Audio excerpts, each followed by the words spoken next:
හිතම්මාදවේ සදා ආදවේ ඔබ මංගාවනෑ සමදේ අසරලි කොල්ලමුවමති විපරකින්කිරෙන හයි අද වෙනස්ම විදිහේ වීඩියෝ එකක් අරගෙන ඇවිත් තියෙන්නේ. ඔයගොල්ලෝ දැන් thumbnail එකකින්ම දැක්කද මොකද්ද වීඩියෝ එක කියලා. ඉතින් අද අපි කතා කරමු pimples acnes අඩු කරගන්න විදිහ ගැන. මුලින්ම මම ෆොටෝස් ටිකක් ඔයගොල්ලන්ට දාන්නම් මගේ මූණ කලින් තිබ්බ විදිහ. දැනුත් 100%ක් හොඳ නැහැ. හැබැයි මේ තිබුණ තත්ත්වයට වඩා දැන් මගේ මූණ හොඳයි. ඔයගොල්ලන්ට පේනවනේ බලද්දි. ඉතින් ඒ හින්දා තමයි මට හිතුනේ මේක ඔයගොල්ලොත් එක්ක ෂෙයා කරගන්න. මුලින්ම අපි තේරුම් ගන්න ඕන ඇයි අපිට ඇවිත් තියෙන්නේ pimples acnes කියන එක. එතකොට මට හිතාගන්න බැරි වුණා මොකද මම කිසිම දෙයක් යූස් කරන්නේ නැහැ මගේ මූණට. මම බයයි ක්‍රීම් ගන්න. මේ අනික මගේ අර ඔයිලි ස්කින් එකක් වගේ තියෙන නිසා මට කියන්නේ නිකන් ක්‍රීම් ගෑවහම මට කියන්නේ තේරෙන්නේ නැහැ. කොහොමද මම කැමති නැහැ. හරිද? ඉතින් මට හිතාගන්න බෑ මගේ මූණ මෙහෙම එනම ගොඩක්. ඒ කියන්නේ මගේ එන්නේ මෙන්න මේ ටිකයි මේ ටිකෙත් මේ දැන් තාම අර මාක් තියෙනවා අය. මෙන්න මේ ටිකේ තමයි එන්නේ. හරිද? ඉතින් ඊට පස්සේ මට හිතුණා මේ මොකද කරන්නේ කී වීඩියෝස් බැලුවා නම් මනම් මේවා කරාට මට බයයි. එහෙම යූස් කරලා බලන්න බයයි. ඊට පස්සේ මට හිතුණා මම ડોක්ටර් කෙනෙක් හම්බෙන්න යනවා කියලා. ඊට පස්සේ මම ડોක්ටර් කෙනෙක් හම්බෙන්න ගියා. මම ගියේ ජුනි මාසේ. මට ඊට පස්සේ ડોක්ටර් බෙහෙත් දුන්න, බොන්නත් දුන්න, මූණට ගාන්නත් දුන්න උදේටයි රෑටයි. බොන්න බෙහෙත් එකත් උදේටයි රෑටයි දුන්නේ. මේ තියෙන්නේ මං ඔයාලට මේක මෙහෙම පේන්නේ නැති වෙයි. ඉතින් මම වීඩියෝ එකක් දාන්නම්.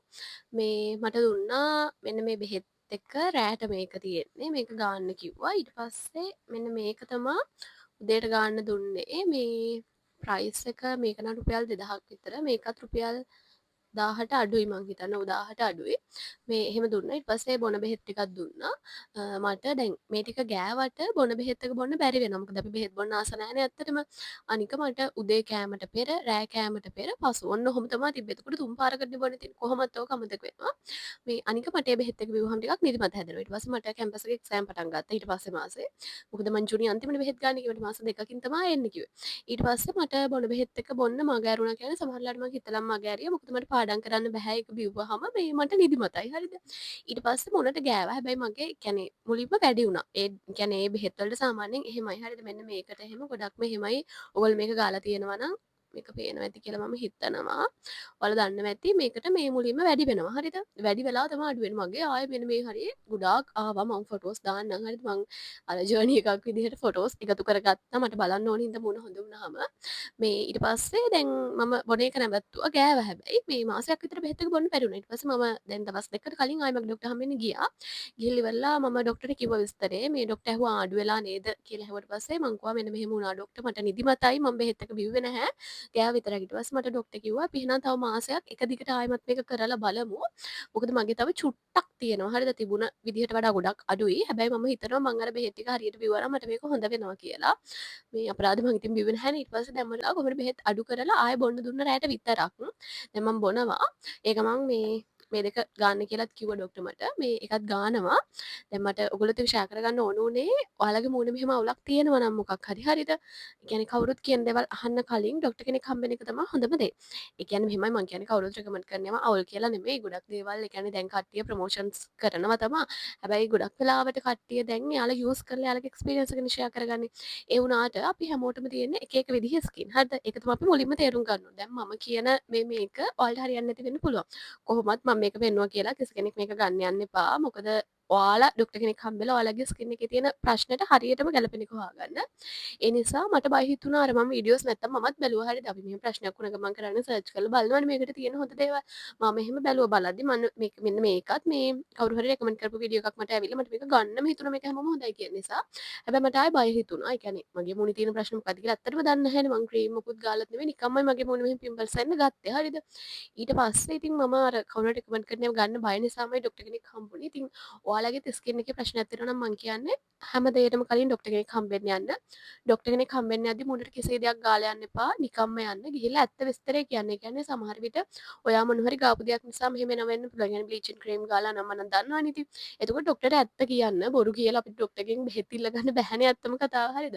ඇත්ත කියන්න මොනවද කරේ නම නම් ඔක්කොම කියන්න. ඒ කියන්නේ ડોක්ටර් අහනවා හැමදේම අහනවා. හරිද? ඒ කියන්නේ නිදි මරනවාද ඒවා පවා අහනවා. ඒ කියන්නේ ස්ට්‍රෙස් එක තියෙද්දිත් අර එනවනේ අපිට මේ මුලින්ම ડોක්ටර්ට හැමදේම ඇත්ත විස්තරේ කියන්නේ. ඊට පස්සේ ඩොක්ටර් ඔයාට ගැලපෙන්නේ මොනවද කියලා කියනවා. හරිද?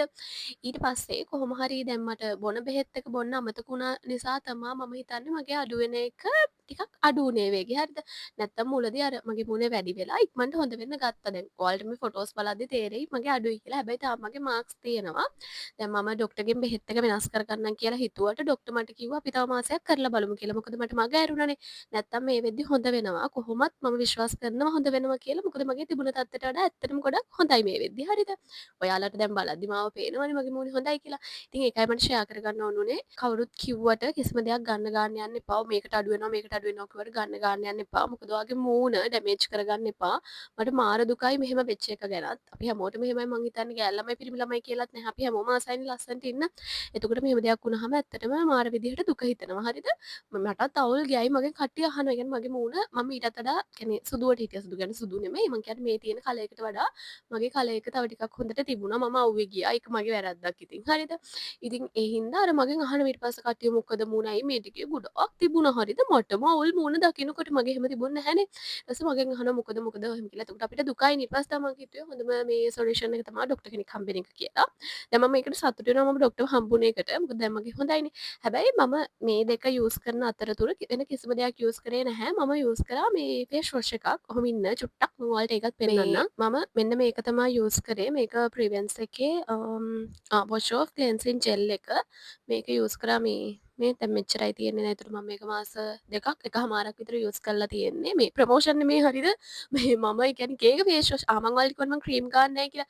හැබැයි මම ෆේස් වොෂ් එකක් යූස් කරනවා. එක එක දේවල්. කියන්නේ අතට අහු වෙන එක. දැන් මේක ඉවරුණා කියන්නකෝ ඊළඟ දවස් සුපර් මාකට් එකට ගිහලා ගන්න වෙන එකක්. එහෙම හරිද?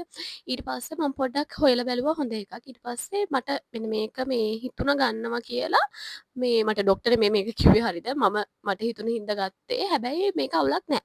ඇත්තට මට මේක මම කියන්නේ අර යූස් කරපු දේවල් වලට වඩා මේක හොඳයි කියන එක මට තේරුණා. හරිද? මේකේ ප්‍රයිස් එක රුපියල් 990යි. මේ ගොඩක් කල් යූස් කරන්නත් පුළුවන්. මේකේ මිලිලිටර 120ක් තියෙන්නේ. මේ දෙකට අමතරව යූස් කරේ මේක විතරයි වෙන කිසිම දෙයක් මූණට යූස් කරේ නැහැ. ඒ කියන්නේ මං කලින් පවුඩර් ගෑවා. ඒකවත් ගෑවේ නැහැ. මේ එහෙම තමා කරේ. හරිද? ඉතින් දැන් මම ඔයගොල්ලන්ට කියන්නේ මගේ මූණ බලද්දී ඔයාලා හිතනවා ඇති තව තියෙනවනේ කියලා. ඔව් තව චුට්ටක් තියෙනවා. හරිද? ඒ වුණාට මම හිතනවා මම අර මාසේ හරියටම වරද්දන්නේ නැතුව අර බෙහෙත් ටික බිව්වනම් මේ වෙද්දී මගේ මූණ හොඳ වෙලා කියලා. ඉතින් දැන් මම ආයෙ ලබන මාසේ ඩොක්ටර් හම්බෙන්න යනවා. එක දිගට මං කොහොම හරි හිතන් ඉන්නේ අමාරුවෙන් හරි බෙහෙත් ටික බොනවා කියලා. ඒ ඩොක්ටර් ආයෙ හම්බුනාට පස්සේ මගේ බෙහෙත් වෙනස් කරාද ඒවා කොහොමද උනේත් කියලා කියන්නම්. මට ඔයාලට ඉතින් කියන්න තියෙන්නේ ඔයාලා ස්කින් එක සම්බන්ධව ඉන්න හොඳ ඩොක්ටර් කෙනෙක් බලලා ඩොක්ටර්ව හම්බෙන්න. ඒ කියන්නේ කිසිම දෙයක් හිතුමනාපට යූස් කරන්න එපා. නික මූණ ඩැමේජ් වෙලා නම් කොහොමත් අපිට බයයි එක එක දේවල් යූස් කරන්න තව ටිකක් මූණ ඩැමේජ් වෙන්න පුළුවන්. හරිද? ඒ නිසා මම කියන්නේ මේ වීඩියෝ එක බලන ඔයා කවුරු වුණත් ඔයාගේ මූණේ මොන හරි ප්‍රශ්න තියෙනවා නම් ඩොක්ටර් කෙනෙක් හම්බෙන්න. ඒ වගේම ඔයා ඔය බෙහෙත් ටික කරන්න ගත්තට පස්සේ ඔයාට විශ්වාසයක් තියෙන්න ඕනේ. හරිද? ඒක නම් මම සෑහෙන විශ්වාස කරන දෙයක්. ඒ කියන්නේ අපි මොකක් හරි අවිශ්වාසයෙන් කරොත් ඒක හරියන්නේ නැහැ. ඇත්තම කතාව. හරිද? මම ඒ හින්දා හැම වෙලේම හිතුවා මේක හරියනවා. මගේ මූණ හොඳ වෙයි. මගේ මූණ තිබුණට වඩා ලස්සන වෙයි කියන එක මං හිතලා තමයි යූස් කරන්න ගත්තේ. ඇත්තටම ඉතින් මට රිසල්ට් තියෙනවා. මං ඔයාලට ෆොටෝස් දාන්නම්. ඔයාලට එතකොට තේරෙයි. මේ මම කියන්නේ ඉතින් ඒ හින්දා කවුරුත් කියන දේවල් මේව කරන්න එපා. දැන් මම මේ දෙක පෙන්නුවා කියලා අනේ මේ දෙක ගන්න නම් එපා. මොකද මගේ මූණේ තියෙන ප්‍රශ්න නෙවෙයිනේ ඔයාලට තියෙන්නේ. ඒ නිසා මේ මම මේව රෙකමන්ඩ් කරා කියලා ඔයාලා මේව ගන්න. මම රෙකමන්ඩ් නෙවෙයි කරන්නේ. මම මගේ මේ එක්ස්පීරියන්ස් එක කියන්නේ. හරිද? මේ මම ඒක ඔයාලට කියන්න හේතුව මම ගොඩක් දකින්නවා කට්ටිය. ඒ කියන්නේ ඔය දැන් ස්කින් කෙයාර් වීඩියෝස් එහෙම දැම්මහම එක එක අය ඒ වගේ තියෙන කමෙන්ට්ස් මම දැකලා තියෙනවා. අහනවා මේක හොඳ වෙයිද හොඳ මට ඔයාගේ මූණ බලන්න නැතුව සහ තව කෙනෙක්ට ඔයාගේ මූණ බලන්න නැතුව මේක හොඳයි කියන්න බෑ. මොකද අපි එක එක්කෙනාගේ ස්කින් ටයිප් එක වෙනස්. මුලින්ම ස්කින් ටයිප් එක මොකක්ද කියලා මේ ඔයාලා හොයාගෙන ඉන්න. ඒක Google කරාම ඔයාලට හොයාගන්න පුළුවන් ලේසියෙන්ම. ඒක හොයාගෙන ඒකට ගැලපෙන එක යූස් කරන්න. ඇත්තටම වෙන දේවල් කරන්න එපා. මම නම් මාර බයයි මූණ සම්බන්ධව දේවල් වලට. ඉතින් අවසානටම ඔයගොල්ලන්ට කියන්න තියෙන්නේ මුලින්ම ඔයාගේ ස්කින් ටයිප් එක මොකක්ද කියලා හොයාගන්න. ඒ වගේම ස්කින් එකේ තියෙන ප්‍රශ්නේ මොකක්ද කියලා හොයාගන්න. ඊට පස්සේ වෙන කිසිම දෙයක් යූස් කරන්න කලින් හොඳම දේ තමයි ඩොක්ටර් කෙනෙක් හම්බෙන එක. මම හිතන්නේ ඒක තමයි හොඳම දේ. මේ මොකද දැන් ගොඩක් කට්ටිය ප්‍රොමෝෂන්ස් එහෙම කරනවනේ. එතකොට සමහර අය සල්ලි වලට ප්‍රොමෝෂන් කරනවා වෙන්න පුළුවන්. ඒ ප්‍රොඩක්ට් එක හොඳ නැති වෙන්න පුළුවන්. හැබැයි දැන් ගොඩාක් අය එහෙම කරන්නේ නැහැ. මම හිතන විදිහට Tamanට හොඳ දෙයක් නේ අනිත් අයට කියන්නේ. මම නම් සාමාන්‍යයෙන් මට හොඳ දෙයක් තමයි ඔයගොල්ලොත් එක්ක ෂෙයා කරගන්නේ. මොකද මම දන්නවා හැමෝම ලස්සනට ඉන්න ආසයි කියලා. අපි සල්ලි වලට බොරු දේවල් කරන්න ඕනේ නැහැ. ඒකයි අනික දැන් මම මේ කරපු දේ කොහොමද ප්‍රොමෝෂන් එකක් නේ ඔයගොල්ලන්ට පේනවනේ. මම ડોක්ටර් කෙනෙක් හම්බෙලා මේ බෙහෙත් ගත්තේ. මම මේ ડોක්ටර්ගේ මේවා එකත් මෙතනින් දාන්නම්. මේ මම ඉතින් ඔයගොල්ලන්ට කියන්නේ හොඳම දේ තමයි මූණේ ප්‍රශ්නයක් තියෙනවා නම් ડોක්ටර් කෙනෙක් හම්බෙලා බෙහෙත් ගන්න. දැන් මම තව මාසෙකින් මම ආයෙමත් කියන්නම් මගේ රිසල්ට් එක කොහොමද කියලා. ඒ වගේම මට හරිම ස්කින් කෙයාර් රූටින් එකක් නැහැ. හැබැයි මම ස්කින් කෙයාර් රූටින් එක පටන් ගන්න ඉන්නේ දැන් මගේ මූණ හොඳ වෙලා නිසා. මම එතකොට ඒ දේවලුත් ඔයගොල්ලෝ එක්ක ෂෙයා කරගන්නම්. ඒ වගේම මම මීට වඩා කියන්නේ මගේ කලයක තිබුණා මම අවුවේ ගිහින් තමයි මම කළු වෙලා ඉන්නේ. කළු වෙලා කියන්නේ ඇත්තටම ස්කින් එක මේ තිබ්බට වඩා මේ ගොඩක් අඳුර වෙලා තියෙන්නේ. එතකොට මම හිතන් ඉන්නවා ඒ හැමදේම රිකවර් කරගන්න ආයෙමත්. එතකොට මම ඒ ජර්නි එකත් ඔයගොල්ලොත් එක්ක ෂෙයා කරගන්නම්. මම හිතනවා ඔයගොල්ලෝ මේ වගේ වීඩියෝස් වලටත් කැමති වෙයි කියලා. මම ඉස්සරහට ඔයගොල්ලොන්ට තව මේ වගේ වීඩියෝස් අරගෙන එන්නම්. මොකද මම කළු වෙලා ඉන්නේ. ඒ හින්දා මට ආයෙ මගේ ස්කින් එක රිකවර් කරගන්න ඕන. ඒ හින්දා මම ඒවා ට්‍රීට්මන්ට් කරන්න පටන් ගන්නවා. මම ස්කින් කෙයාර් රූටින් එකක් මම පටන් ගන්න ඉන්නේ. එතකොට මම ඒ දේවලුත් ඔයගොල්ලොත් එක්ක ෂෙයා කරගන්නම්. ඉතින් මම හිතනවා අද වීඩියෝ එක ඔයගොල්ලොන්ට හෙල්ප් එකක් වෙන්න ඇති කියලා. මම ආයෙත් කියනවා මේ දේවල් මම පෙන්නපු හින්දා ගන්න එපා. ડોක්ටර් කෙනෙක් හම්බෙලා ඔයාගේ ස්කින් එකට ගැලපෙනම දේ ගන්න. ඒ වගේම ඔයාලගේ එක්ස්පීරියන්ස් ඇතිනේ මේ වගේ දේවල් වෙලා හොඳ වුණ විදිය සහ එහෙම දේවල් ඇතිනේ. ඒ දේවලුත් පහලින් කමෙන්ට් එකක් දාලා ෂෙයා කරගන්න. ඒ වගේම ඔයගොල්ලෝ මේ වගේ වීඩියෝස් වලටත් කැමතිද කියලා කමෙන්ට් එකක් දාගෙන යන්න. එහෙනම් ඉතින් අපි ආයෙමත් වීඩියෝ එකකින් හම්බෙමු. Thank you for watching. Bye. හිත හම්බාදදී